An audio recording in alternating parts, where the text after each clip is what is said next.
Good morning. Good morning. Good morning, peace and blessings, family. Dr. Grand Marilyn, glad to see y'all. Rising, Grand Rising, Grand Rising. And rising, bless Grand family, love Rising, y'all. Grand Rising. If you're speaking, Professor Marilyn, we can't hear you. Peace and blessing, Coach Chantel. Good Glad morning. to be here with you. Good morning. Grand Rising, Grand Rising. Right. Professor Marilyn, is there anything they're going to need today? Can you hear me? No, she might not be able to hear me. Let's get started.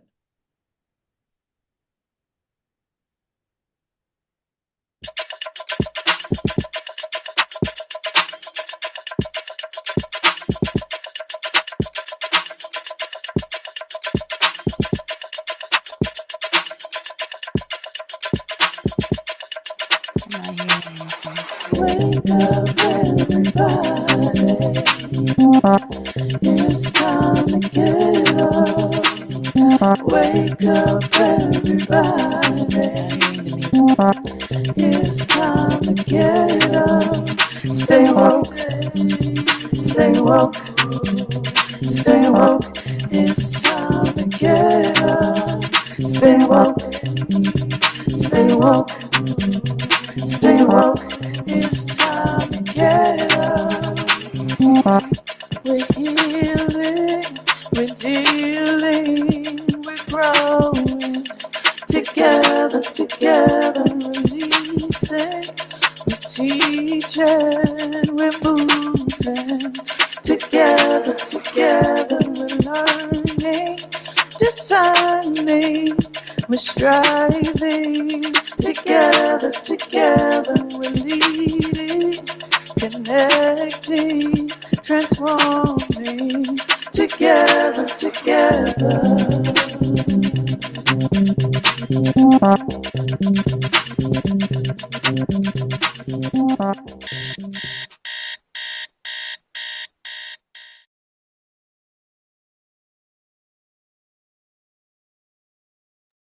Can you hear me? Grand Rising, Grand Rising. Yes, we can now. Okay, welcome to the village, I guess I can say. Today we're talking about practicing those Kwanzaa principles in real time every day. And we're looking at using psychologist Abraham Maslow to audit if we're doing things the right way for the best result, right? And so you've seen the slides before. Um, my name is Marilyn Douglas Jones. I'm an educator, consultant, business person. On the Maslow's slide, we see 5 levels of need, right? Abraham Maslow's theory has these 5 levels. The first one is physiological. You need food, you need shelter, you need water, very basic things that when children are born, we provide that for them. And then as adults, we provide them for ourselves. And living in a community where there is government, we make sure that we have the access to the best of all of that, right? So we look at the role of government, the individual, and the community, civic community, to make sure that we have that physiological need, safety need, love and belonging, esteem, and self actualization. Now, these are not in isolation. Each need level will build up on the previous level, highlighting the importance of meeting the basic needs first, right? If it's always that image of the pyramid, like that bottom is that strong foundation. So everybody needs that, and everybody has to have that physiological need to survive. And then as we go up the pyramid, up the ladder, we then will thrive, right? And this hierarchy emphasizes motivation, right? What's our motivation? how are we fulfilling those needs from basic needs to advanced personal growth? Next slide. And of course, we're applying Kwanzaa principles to all of those. So, with that physiological need, as I mentioned, it's foundation, right? Health and wellness. We need that food. We need that water. That baby needs shelter. We need health care for sick. Children get vaccines. And all those fundamental requirements help us to maintain health and wellness. But it needs to be the right food as well, right? And of course, we know that in the majority of indigenous communities, there are disparities in access to these essentials, especially fresh water. The world will never run out of water. That's a panic propaganda. The challenge is based on how we treat water, how we pollute. The world can run out occasionally, in some areas especially, of fresh water. So these things, good food, fresh food, organic food, fresh water, right? The right shelter, depending on where we live and the climate. Those things are vital for improving the health outcomes in African American and other indigenous communities, right? Don't think there will be a lot of doubt or challenge about that. So we can move, if we understand this foundational part, we can move to the next slide, please.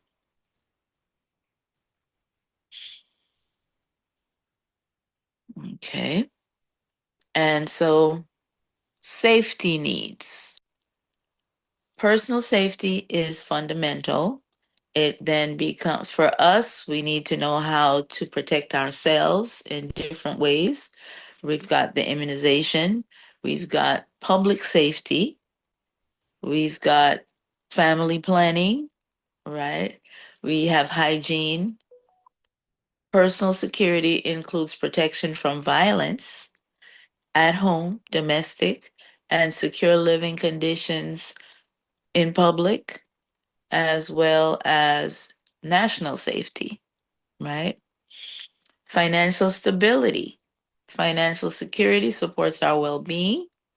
It makes us feel financially safe, secure, because we have access to the resources we need and we're not stressed out about what's going to happen between now and the end of the month. And then, of course, stability comes not just from us having those things, right? We need the community to work together so that we have these strong networks to provide the emotional support we need and the collective security to face systemic challenges. What's the point of being not just surviving but thriving, and then our personal safety is at stake because people want to rob us because they're not, right? So we have to work together on multiple levels to make sure we have these safety needs. Now, what are some challenges in our community? These are some basic challenges in our community because people who are deprived will get it one way or the other, and it puts others at risk, right? Are we having anything in the chat yet? Grand Rising, Grand Rising.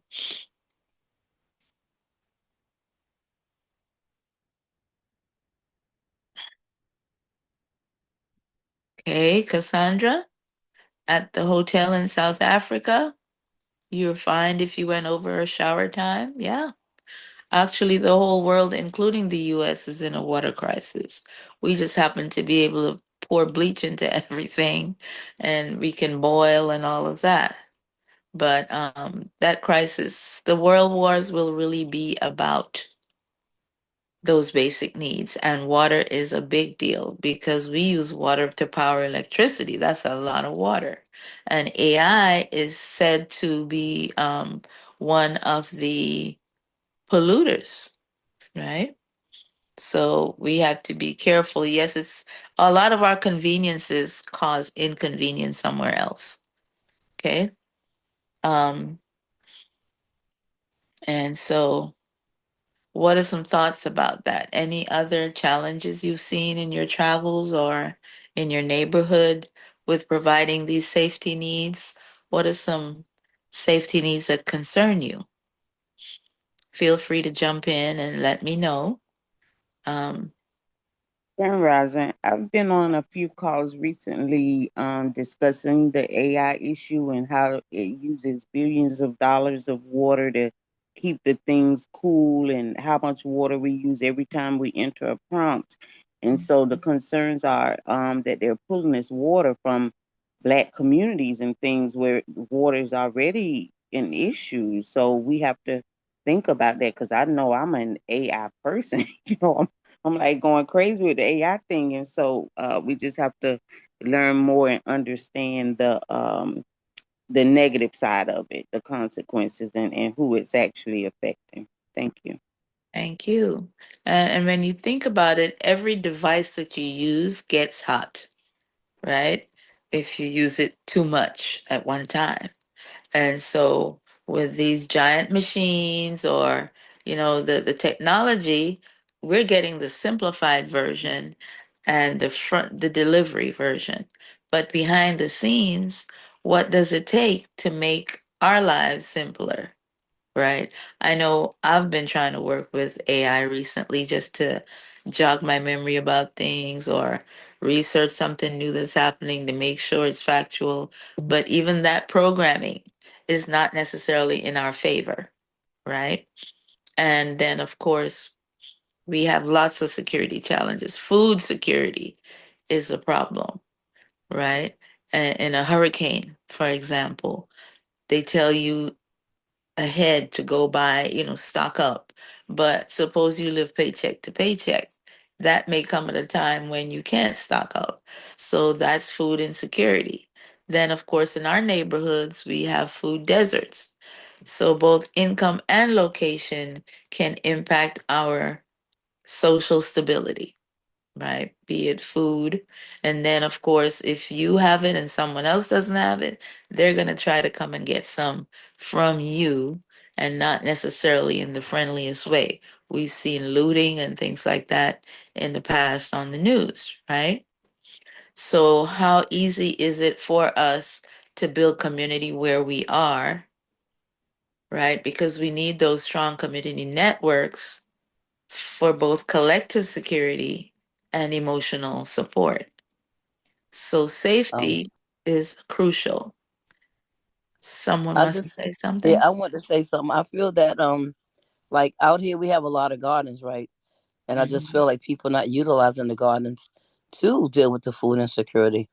They have pantry stuff. Some of the pantry stuff is good, and some of it isn't. But the point of it is that, um, like, what I do is I keep bottles of water because sometimes our toilet system just shuts down, and so we got to be without water for hours Mhm. sometimes. So I just make sure I keep bottles of water. I Yeah. do purchase bottled water. It'd be Mhm. like $1. Something like Walmart has spring water for $1. So I purchase Mhm. water, at $1. So I make sure I Mhm. try to keep water and like they sometimes they tell you that the water's gonna be up, sometimes they don't. So I always try to Mhm. keep water so I can, flush toilet, wash my hand, whatever. But the fact of like you're saying is that I don't think we have the shortage as much as we think. I just think that they have told us that to try to, have us be in a frenzy because I've never seen so much gardens out here.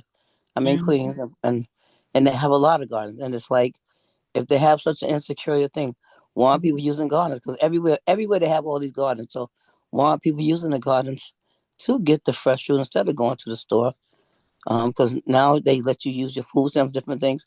You have Mhm. EBT, whatever, but you can go get the fresh fruit. So Right. why aren't people using those things? That's what I'm trying to understand. That's true. That's very true for those who have that access, right?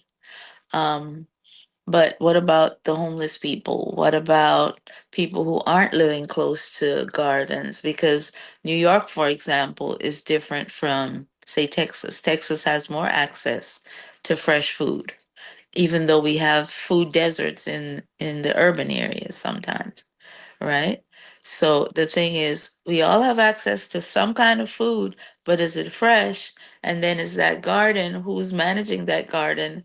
Because it may not be as organic or it may have pesticides. So we need to wash properly, and then, of course, the bottled water is really tap water that's been filtered a little and could still be filtered some more, right?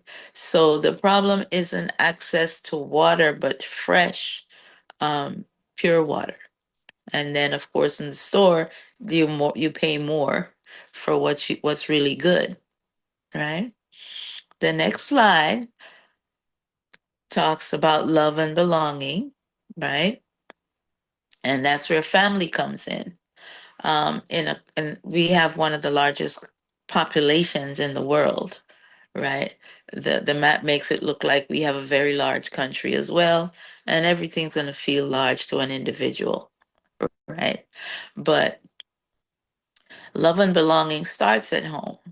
And actually, you're buying love from your, it's a transaction with your child. If you feed the child, if you clothe the child, if you give the child the things they need as a baby, right? They're connected to the giver, the provider. And that's the beginning of love. But that love is based on need, right? And then if other people in the community are moving around and supporting the child in different ways, that's belonging, right? You're in a family. Sometimes, well, it starts out being two parents to make the child, but in some cases it may then separate, and that person that's with the child is the one that that child depends on for support, stability, right? Overall well being. And if that's provided properly, we see the child as loving us, right? If we have a spouse and that spouse is helping us to provide these things or providing it completely, we can view that as loving us and belonging to this couple, being faithful, right? So we're clothed, we're sheltered, we have our all physical needs met. And so we feel an overall well being. And then we go out into the society and we have these social networks, right? Where you do have the gardens and you have additional layers of support. If it's a very densely populated um, situation where you have a lot of apartments, for example, high rises, then those gardens, you can't have your own garden on a larger scale. So it's good for everybody to have community gardens to go to and get what they need, right? But it's interesting that I've noticed in some cities, especially that are tourist cities, if a homeless person comes, just like everybody else is getting the stuff for free or cheap, and a homeless person comes by, they chase the homeless person away. So, are we really being as conscious and as mindful as we need to be about the needs of others as a community, right? And then, of course, we're looking at the cultural connection, which builds resilience. If you're around your people, your tribe of any kind, doesn't even always have to be ethnic, but with African Americans, of course, then we feel someone has our back, right? Um, you go to the barrio, same thing. They look out for each other. They can tell when a stranger's in there and they figure out what they want and they make sure to protect the environment, right? You don't just let strangers in your house, you protect your family. You if you understand your community, even in a diverse community, if we are the networking kind, right? The social kind, we know who belongs and who doesn't, and we look out for each other, of course. And then back in the day, we went and got a cup of sugar from somebody or an egg from somebody, right? We built community at that point. But again, the garden that Teresa brought up is a good way of building community. If you don't just go get it, you're talking to the people, right? Networking. Any comments about that? We kind of, I'll accept Teresa's comment on that. What's in the chat? So Cassandra said, instead of addressing the insecurities, they highlight and address the crime resulting from the insecurities. Okay, awesome. I'm glad you said that because we will get back to that. Yes, and that's where the bias comes in, or the prejudice, or the racism, right? Next slide, please. I'm moving along. Esteem needs. So we're well fed, we're well clothed. Um, Now we're in school and we're accomplishing things. We have a trade and people are proud of us. We've been through that before. We now feel good about ourselves and our place in the family or our place in the society, right? And so that recognition gives us a boost, a confidence boost, right? We're getting recognition for those personal achievements. And then of course we're moving up. When you think about it, HBCUs um, gave Black people an opportunity, a larger opportunity, not just the first Black at a white school, but everybody in the Black school is Black. And so that helped us overcome certain societal barriers. The main thing was to prepare us for work, right? When in the technical schools, they prepare you for labor. In the universities, you get a little thinking, but you're not being taught the full history. You're being prepared to work in an office. And you might feel great that you're supervising someone or you're not outside. You know, you've got the blue collar, the white collar. Now for women, you got the pink collar. You know, that's middle class society or middle income society. And sometimes the pay is not as great, so it's really lower middle income, right? But we overcome those societal barriers if we look around the community and we've worked together and see what those gaps are. We fill those gaps, right? And it promotes positive self identity. You got your fraternities, you got your sororities, you got your Masons, you have your clubs, you've got, Jack and Jill that you put into the children, right? And you're proud of your school, and in as much as we'll buy the pom poms and the colors of the school, are we even giving back to the school at that point? The amount of money we spend just to dress up and go to homecoming, right? Could that have bought some books for somebody? But it's if you can afford both, please do it. But whatever makes you happy at that point, because again, it's your self worth, how it makes you feel, how others view you, respect you, right? And this sense of achievement on graduation, parents are screaming, "That's my daughter, that's my son, that's my cousin, that's my neighbor." It feels good to have people connect with you and boost your ego, right? Next slide, please. We're getting close to the bottom of the hour. We have some HBCU graduates in here. I see. Cassandra, E9 Deltas is out. Hampton. They even with the Hampton, it was started by a white man. Mhm. People don't. Most HBCUs are gifts, basically, Yeah, but it's gifts to make us work.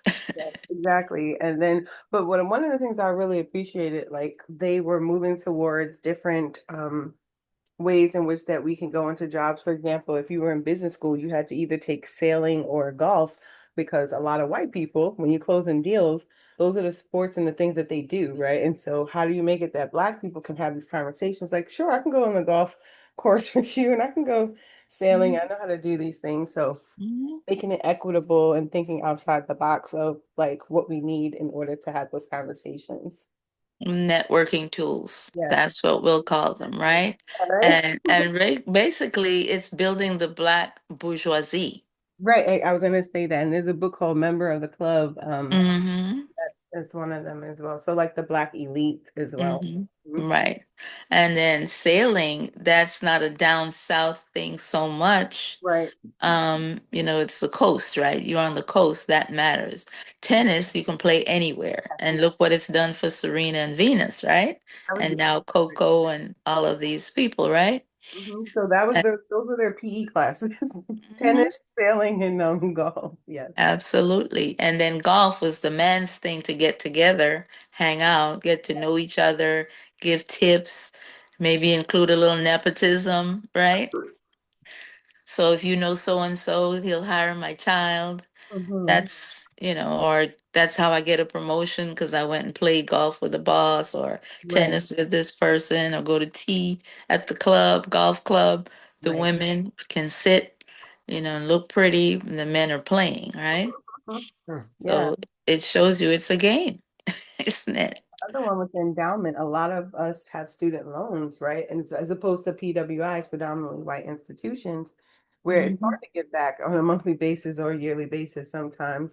Hmm. So you see the HBCUs endowments are less than PWIs in Hmm. back, unfortunately. Absolutely. And depending on the school you go to, who gets the job first, right? Because it's about competition too. Mm-hmm. Right? And then the high paying jobs go to one group still. And then the not so high, even though you're hired for the same position, there's a range at which you're hired. Everybody doesn't get hired at the same level or amount, right? So we have to look at that. And then they told you don't talk about salary. You could even get fired for talking to each other because they don't want you to find out Right, the differences, right? And then here comes DEI to upset everything, right. right? Or just cut it out. And yeah. Plus now it's published what your salary is in many cases, right? And you know the plumber makes so much an hour and all of that, but in the blue collar, the white collar situation, they didn't want you to talk about it because that was more room to discriminate. Right. Okay. So that positive self-identity, I can either drive, a nice Toyota. I didn't want to drive a Yugo, and people may not, I'm aging myself besides my hair. Who wants to drive a Vega, right? So now we can all do the Lambos or the Maseratis or the BMWs, and so we're singing about them. So the pressure is on to promote that positive outward identity, but the self identity comes from your accomplishments, your skills, that belonging from before, right? And so let's go to the next slide. Should And be, then mm-hmm, go ahead.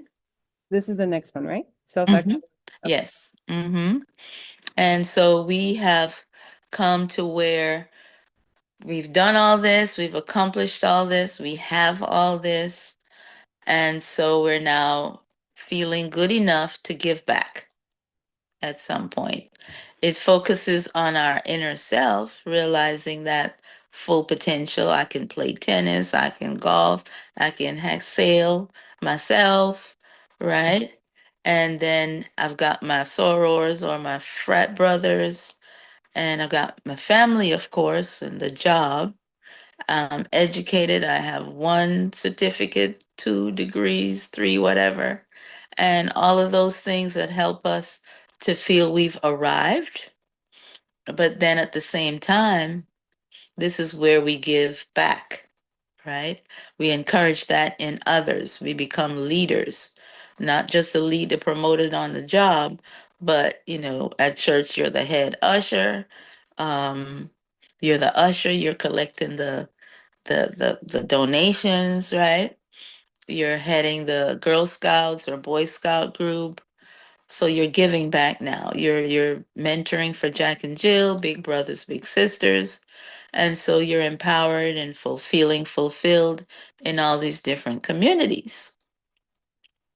Now, if we can go back to that first slide, I'll tell you a tip that you may not think about it that way, right? Um, Okay, that the very first did we put the picture? Yeah, the one with the pictures, the Maslow and the Kuji Chagalia. We'll show how that works. The Kwanzaa, right? Okay, slide. I guess that would be slide number 2 or 3. Okay. And so we look at the role that Maslow plays in the individual, but we realize that to be the best or to feel the best, it takes the family and then the community, and then, of course, government enforces those things. So all of these things work together, and we can thank, Dr. Maulana Karenga for doing the research and putting these together, and his vision helps us to be a cultural community, right? But when you look at the pyramid itself, that first level, those physiological needs, that's what we say grace about. That's what we are thankful about. And there's a tip I can give you that every religion at some level has beads. They use the beads to count what the Catholics you might be familiar with, but the Muslims have it too, and the Buddhists have it too. And if you watch an African movie, they had it first, right? They use it in their spiritual divinations and, what they do good or bad to people. So those beads remind you of each aspect of your life that you should be grateful for or ask for. Okay. So that basic bottom purple that you see, those physiological needs, you're grateful for food, you're grateful for shelter, you're grateful for life in general, right? And so the next one, which is the safety, right? You're being careful. So these are the words that go with each of these, and it comes from the individual first. So you can then turn around and be helpful to others, right? So I'm grateful for food, clothing, shelter, and I'm careful about how I take care of myself and when I'm among others in risky situations. And then in the third one, I am mindful, right? Which it may sound like careful, but I'm thinking now and working with others, right?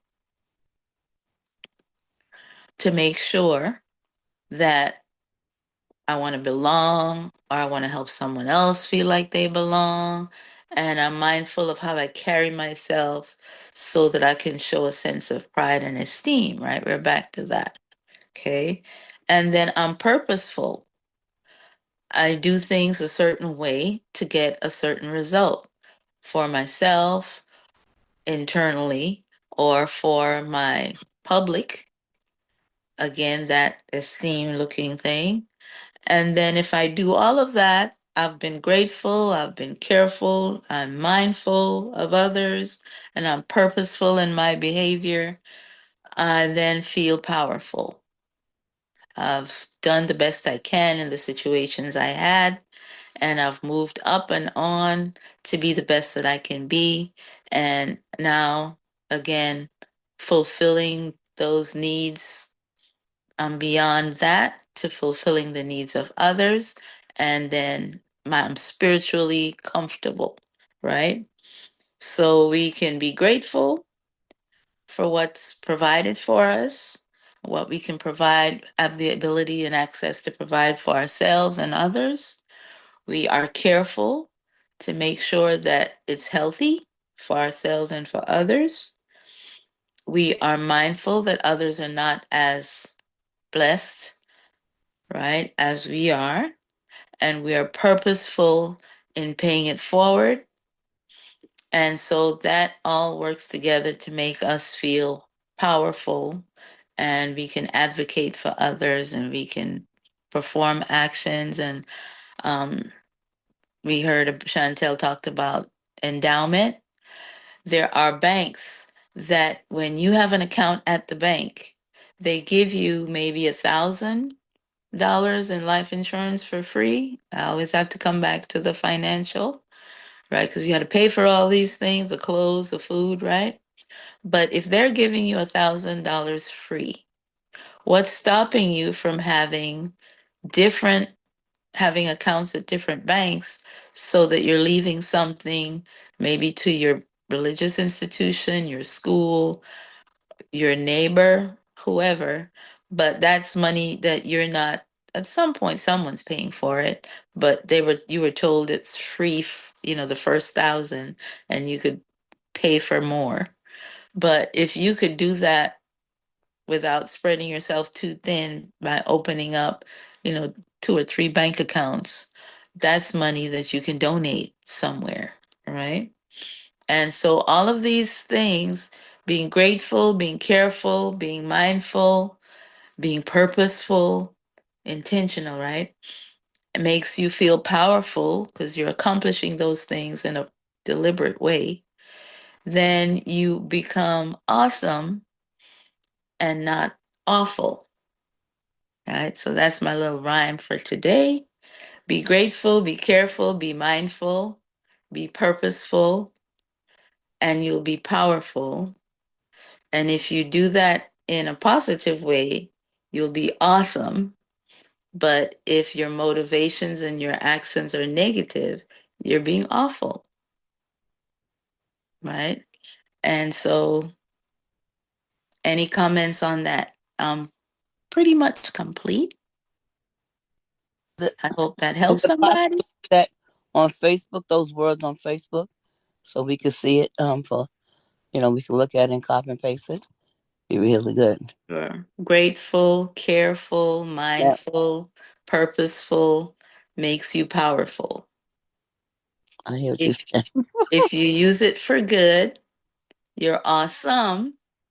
But if you use it to hurt other people or to use other people, you're being awful. And then, of course, we can say, as an individual, as the community, as the government, or as a culture, what are we doing, right? If we want unity, which is Ujima, right? That means we have to work together. We don't just have it. Your color isn't the only thing. You have to like each other. We have to work together, right? And if we want to make the community work, we have to work together collectively, right? Between Ujama, right?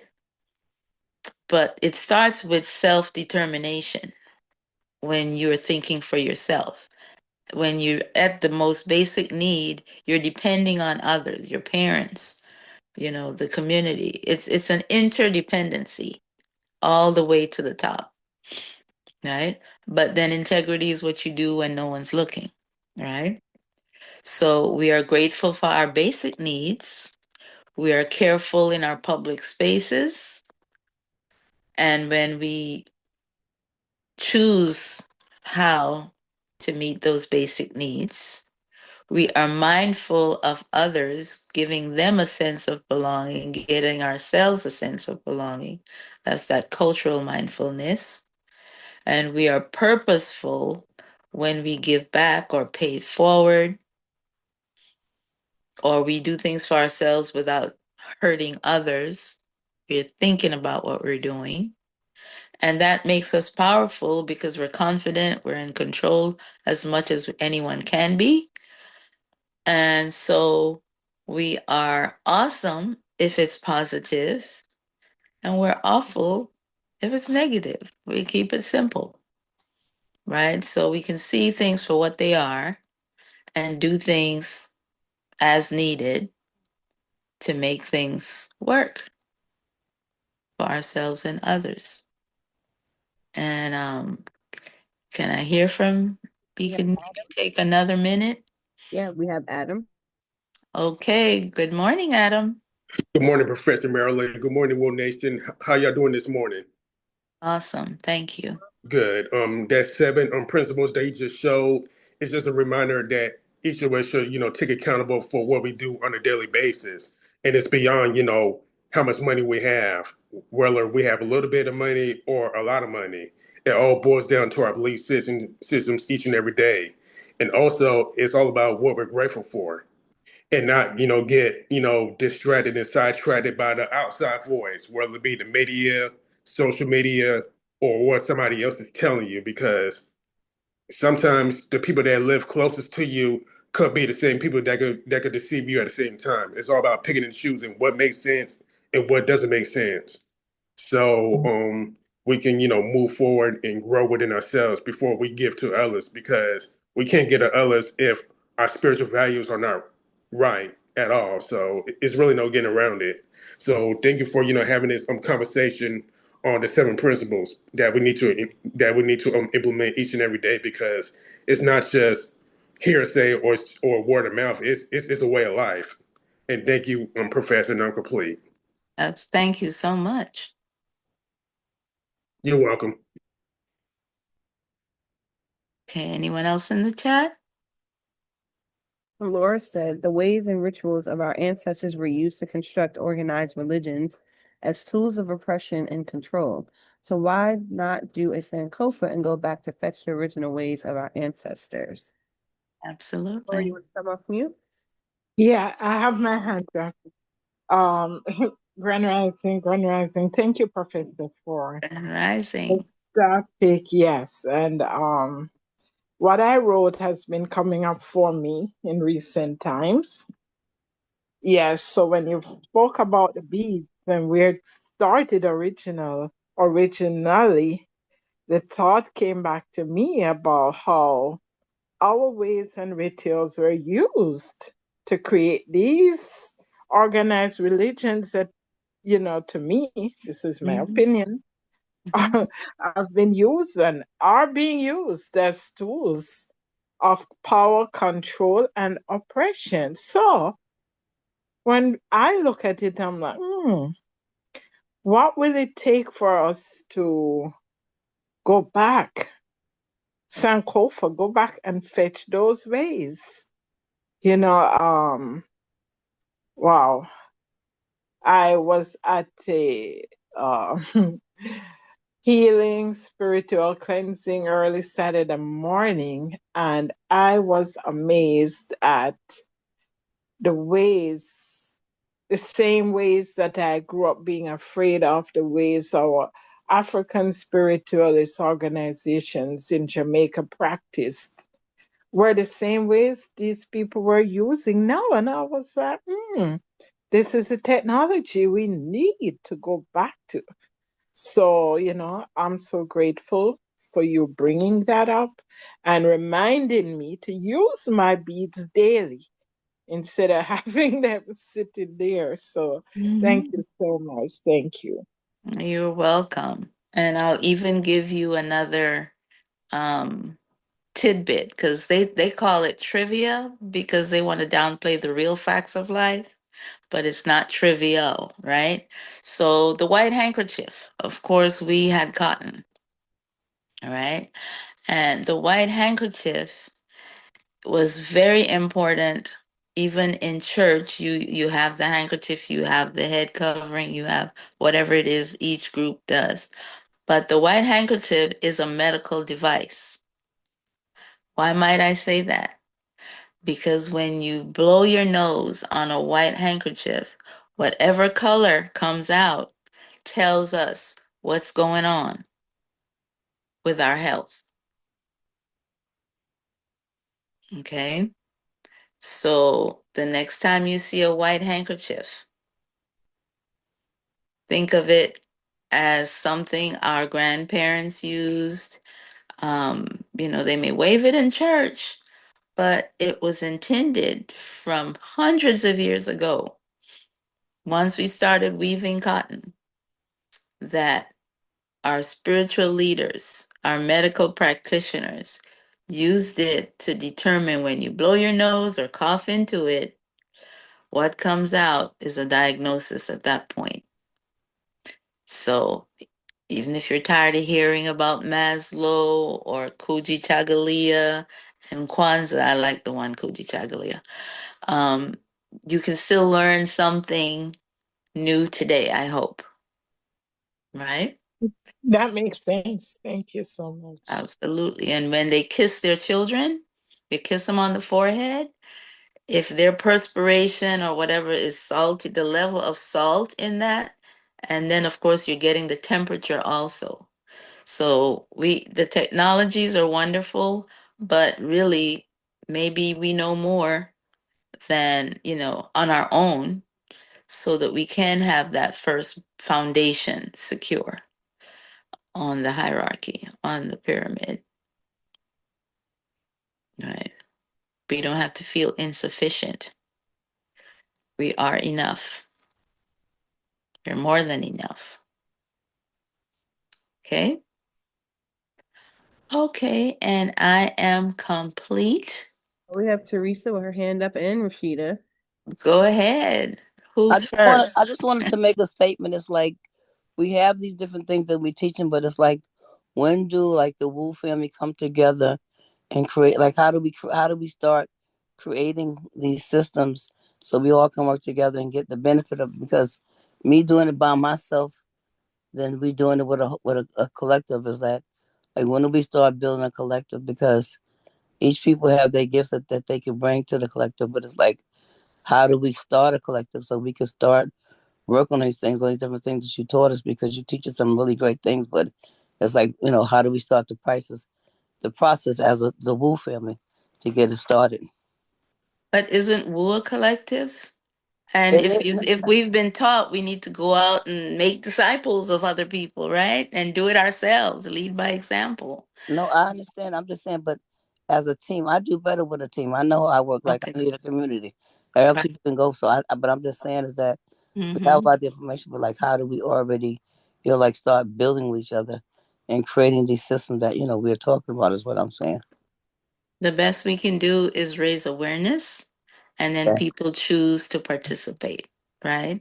And Okay. and this is an instrument that Wu is not only live but recorded, and will be, YouTube. We have all kinds of platforms to spread the word. The thing is, maybe you're asking, how do we make sure people are practicing what we're preaching, right?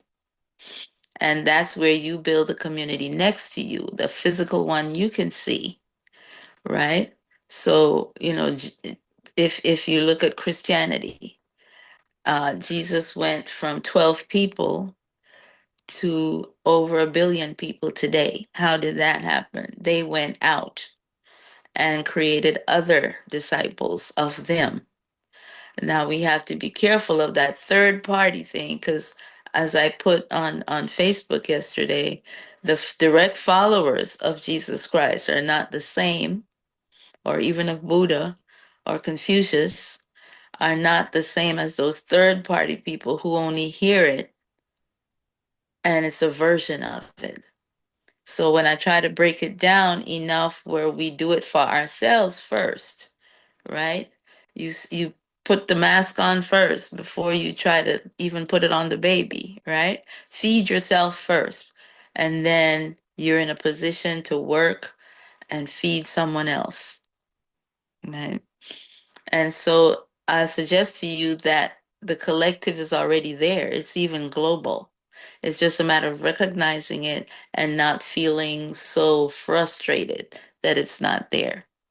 And the queen that's about to speak, I'm sure, has her own collective, right, Queen Rashida? Grand Rising, Professor, I Grand see. Rising. I am so happy that you are giving out the nuggets. Is us to recollect the nuggets that you're giving out.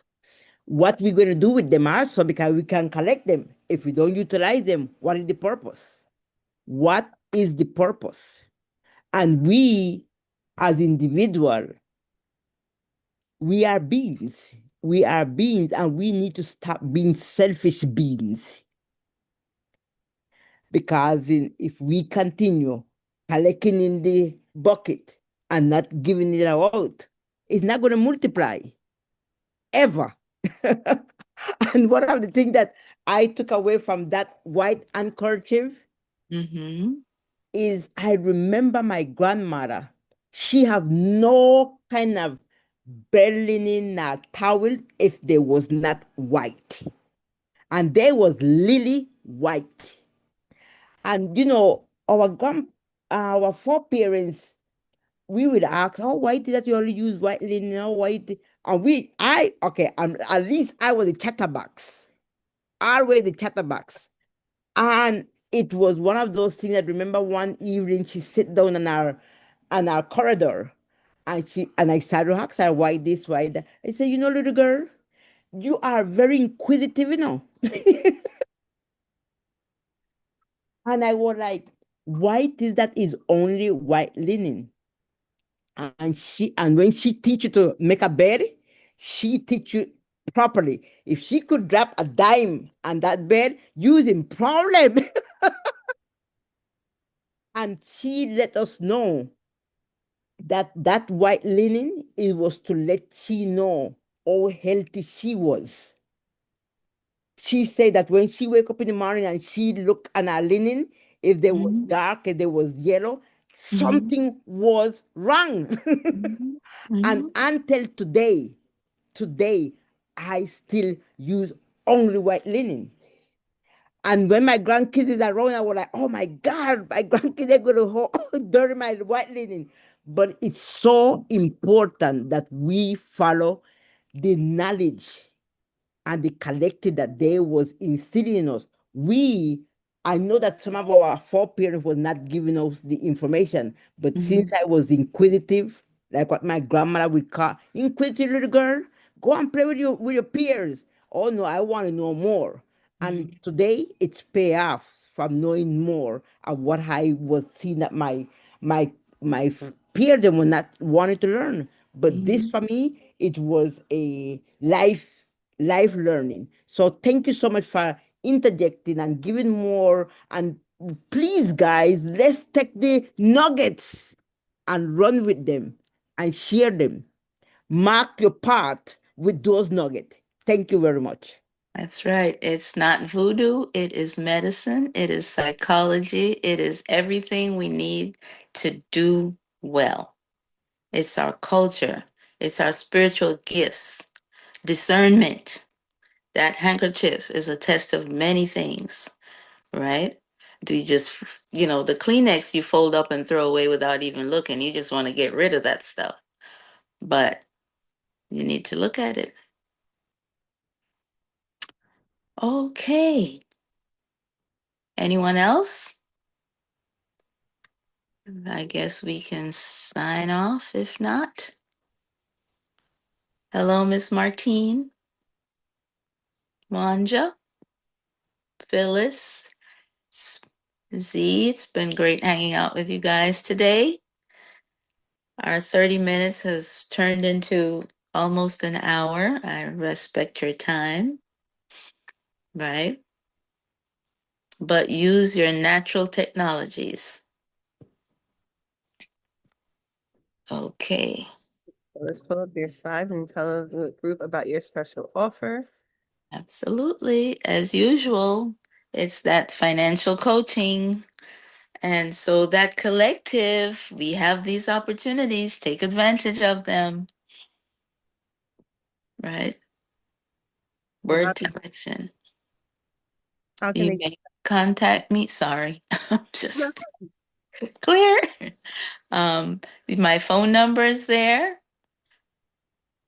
You can use it to text me your email, or you can email me your phone number with your name so that I can send you the link. You know how that technology works. I need the email and the phone number to follow up.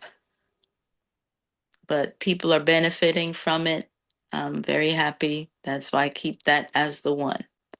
So my phone number is 832-495-7986, one plus on WhatsApp. The Instagram Caribbean Impact is mostly social type information. But again, the email is pvchambertx@gmail.com. Take it away, Chantel. Thank you. I will. So we want to definitely dedicate our resources and as a collective to this collective to make sure that we have these conversations, that they're ongoing. And someone said you were dropping gems, and you are a wealth of knowledge. I always tell you that, and a resource, especially for topics like this. So we want to make sure that we can continue to have these conversations by way of the resources that we pour into this collective, to make sure that we get on here Sunday through Thursday, we can send text messages, we can get on Zoom and pay the Zoom bill and the light bill and all of that. So we can't do that without the support of the collective. And so we want to make sure that people remember to give. Giving is important. It's a exchange of energy, and like we say in this space, it's my own natural energy yield. So we want to make sure that we give back and that it's reciprocated. We get this information, and we want to make sure that we can give back for getting it. Right. So up next, join us for tomorrow. So tomorrow is actually Dr. Fatima's birthday. And so her husband, Dr. Baba J. Onaje, is going to dedicate his session to her tomorrow. I don't know if you knew that they were husband and wife, but they are. And so tomorrow he's going to be celebrating her birthday. The session topic is the phenomenal Black woman embodied as Dr. Fatima Hafiz Mueed. So join us for that. It's going to be 90 minutes. I can't wait to see what that looks like. And then we have on Wednesday for 30 minutes, we have Zaida, soothing and settling practices for clear and creative thinking. So join us for that next 30-minute session. And we want to welcome any newbies. I think I saw one or two names that were new. So if you enjoyed today's session, there's plenty more where that came from to come and in the archive. So I'll show you how to get to our YouTube video so you can watch some of our more amazing sessions over the last 5 years. And you can tune in that way. And you can also tune in during the week. So it's only Monday. We're here from Sunday through Thursday. Sunday, Tuesdays, and Thursdays are 90-minute days. 7 a.m. to 8:30 a.m. Eastern Time, right here on Zoom. And then Mondays and Wednesdays are shorter sessions. We're supposed to be, but sometimes we go over because it's just great conversation and we can do that. And the community is giving and we stick around. So Mondays and Wednesdays, 30 minutes, 7 a.m. to 7:30 a.m. And then we have our Facebook. So you can also join us on Facebook. If you can't join us on Zoom for whatever reason, you can see the live stream there and the playbacks as well. And if you want daily morning reminder to let you know, hey, we're on the line, join us now, you can text all caps Woo Nation to 74121. And before we head out, I want to say thank you and ask you to register for the upcoming week. You can check out our website and make sure that you see the lineup for the day. Then we also have 2 Facebook ways that you can connect with us. We have a private page, and then we have a public group. So some people might say, I don't see my replay on the page, or I don't see the live stream. There are 2 different ways to capture that. So you want to join both the page and the group. So those links are in the chat. So get on both of them so you don't miss anything. And then we have our Instagram at Wake Up Everybody Virtual, and our YouTube channel where we are building that out and uploading videos every day to archive the last 5 years of awesomeness. That is Woo Nation.